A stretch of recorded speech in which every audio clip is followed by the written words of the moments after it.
Hey guys, it's been a while since I've done a slime dares video. A lot of you have been requesting me to do another one, so here it is. The first dare is I dare you to get sand and put it in borax and water and make slime. So the sand that I'm going to be using is kinetic sand because that's all I had in my house. So next I am making the borax solution, so just using a regular ratio of 1 teaspoon of borax to 1 cup of hot water.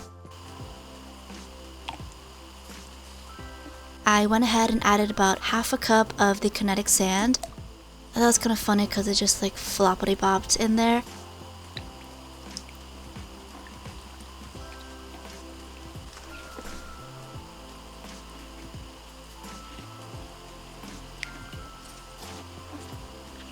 I was curious to see how this would react or mix with the borax solution, and it kind of just stayed in a watery lump.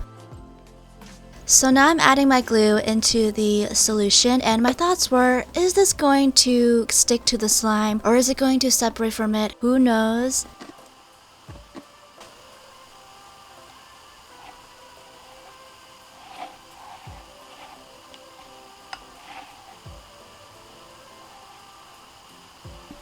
So as I was stirring it, the slime formed immediately, and surprisingly most of the kinetic sand stuck to the slime. I thought the texture was interesting because it felt grainy, like wet sand. And now I'm wondering, would this be similar if I added beach sand to this? I would think it'd be more difficult for it to stick to slime while it's in the borax solution because kinetic sand is already moldable in its dry form and beach sand is really runny, so I'm not really sure about that.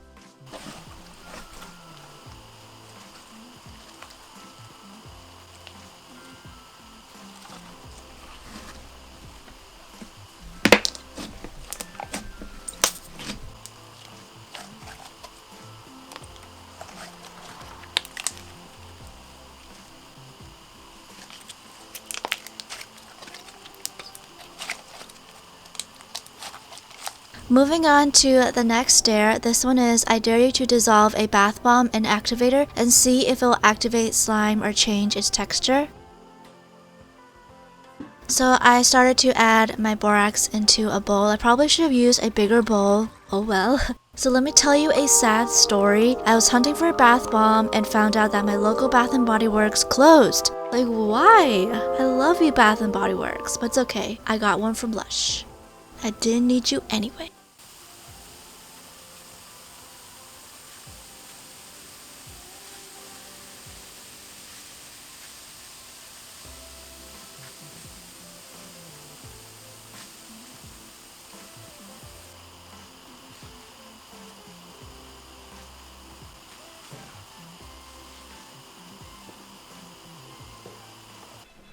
So I thought the colors were really pretty. It looks like a planet to me, and it smelled so lovely. So now I am adding my glue into this and see, what color will it be, what texture is it gonna be like, and all that.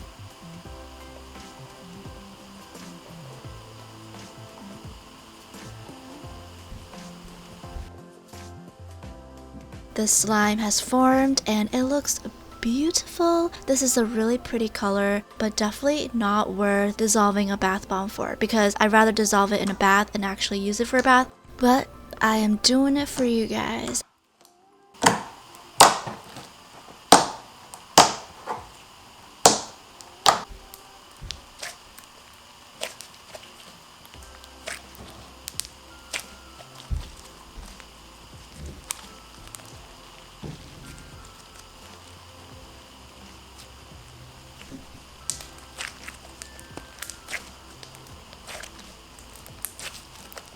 For the next dare, we're going to get our science on.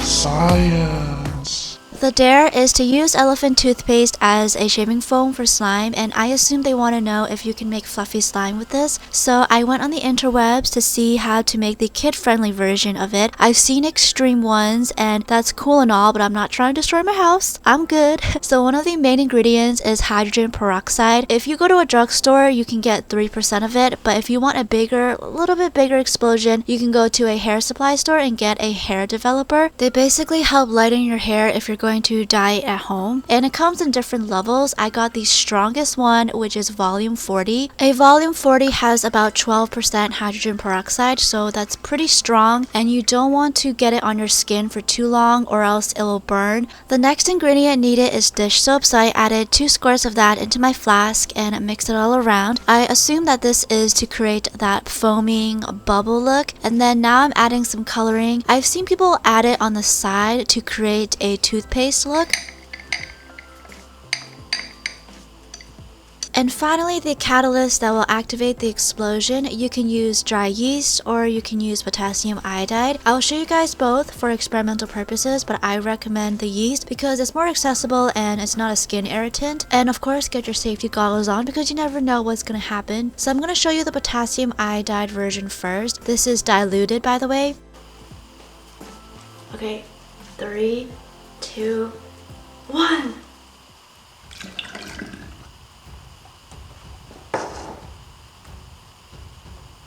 Oh, it's green.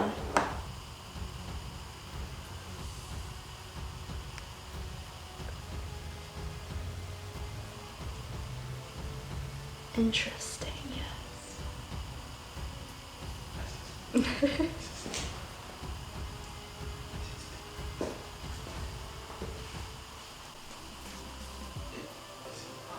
Yeah, it's hot. I didn't do anything. The reason why it gets hot is because this is creating a exothermic reaction, so it's releasing energy and that energy is heat. So now I am adding glue to this to see if this will make fluffy slime.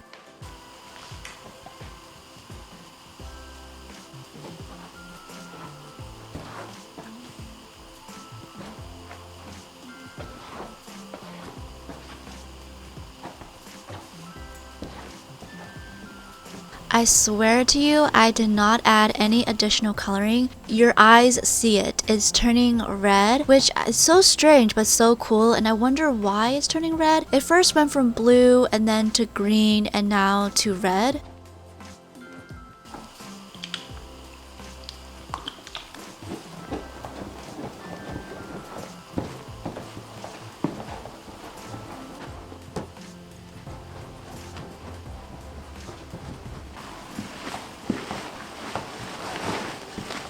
And not just any red, this is some bloody red resembling an organ. Despite that, this is a fluffy slime. I mean, look how puffy it is. It's fun to play with and it makes great bubble pops, but this is not something that I would keep to continue to play with just because I did kind of made it with chemicals.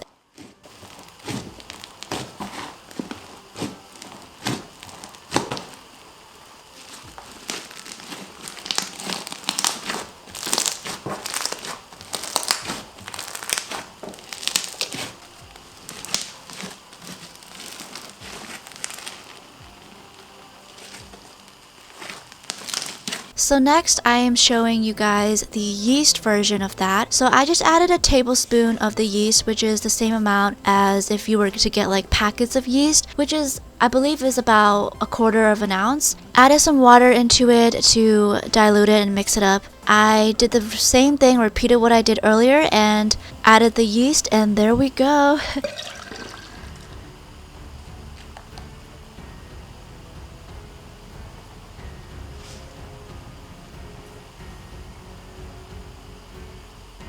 So this time it stayed blue. It did not change color at all. It didn't create that toothpaste look that I was going for, which I wasn't really sure why. It probably could be the size of my flask. Maybe it's not tall enough. It could also be because the food coloring that I use is not runny enough.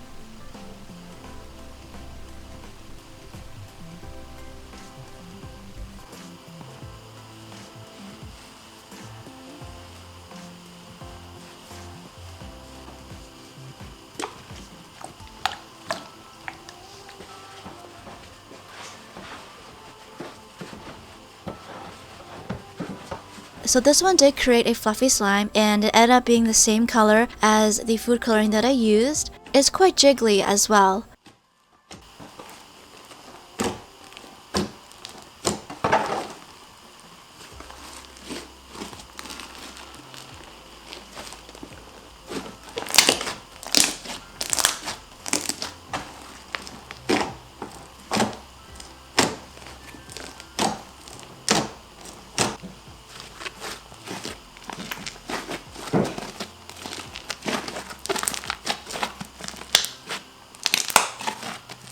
In the next few clips, I'm gonna show you all of my takes on this.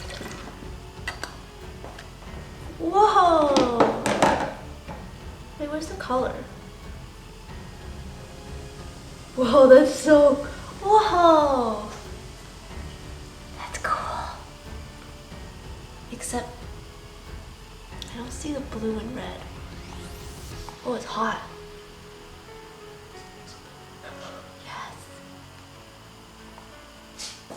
So here I am showing you the beginning of all this. I at first bought a creamed hair developer. I didn't even know that there were two different types. There's clear and there's cream. I got the cream one at first, and what cream is it has additional ingredients, specifically like moisturizing ingredients, so it probably has some oils. So that definitely affected this experiment. As you can see, it's super slow. The colors changed dramatically.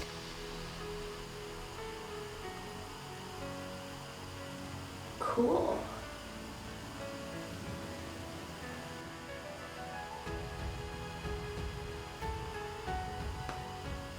I'm not sure if it's because of the difference in hair developers, but this one definitely goes a little bit longer even though it's slower. For the last dare, I was dared to put chocolate in slime, so I melted some Hershey Kisses in the microwave. I did have to look up how to properly melt the chocolate because on my first try, I almost burnt it. Apparently, you're supposed to use 30-second intervals, and you want to stir in between at 50% power level every time. So the slime that I'm using is like a butter snow slime. After the chocolate is melted, it's actually not that much chocolate, even though I thought it would be more because I added about 5 Hershey Kisses. Fun fact, I'm actually a really picky chocolate eater. I love chocolate ice cream, I love chocolate cake, I love strawberries dipped in chocolate, but I don't really like chocolate candies as much. Weird, I know, but that's just me. But anyways, I noticed that it was turning the slime into a poopy color and it was melting the slime.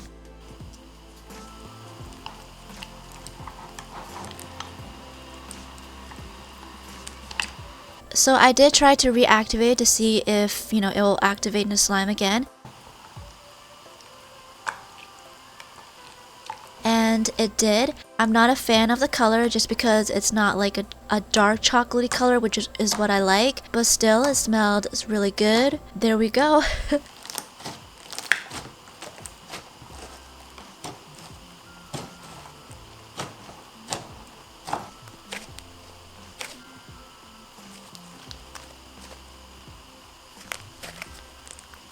And that is it to this video. I hope you guys enjoyed it. If you have any more dares for me, you can leave them down in the comments down below and I'll be doing another one. Hope you guys have a lovely day and I'll see you in my next video. Bye.